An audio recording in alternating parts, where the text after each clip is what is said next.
आपण पाहत आहात सत्यदर्शन न्यूज। पंतप्रधान मोदी यांच्या नेतृत्वात आज 2 निवडणूक आयुक्तांची नियुक्ती। लोकसभा निवडणुकीपूर्वी एक मोठी बातमी समोर आली आहे।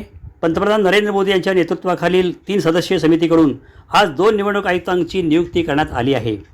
ज्ञानेश कुमार आणि सुखबीर संधू, बलविंदर संधू यांची निवडणूक आयुक्त म्हणून निवड करण्यात आल्याची माहिती काँग्रेस नेते अधीर रंजन चौधरी यांनी पॅनेलच्या बैठकीनंतर माध्यमांच्या प्रतिनिधींना दिली। ज्ञानेश कुमार आणि सुखबीर संधू यांची नावे समितीने निश्चित केली आहे।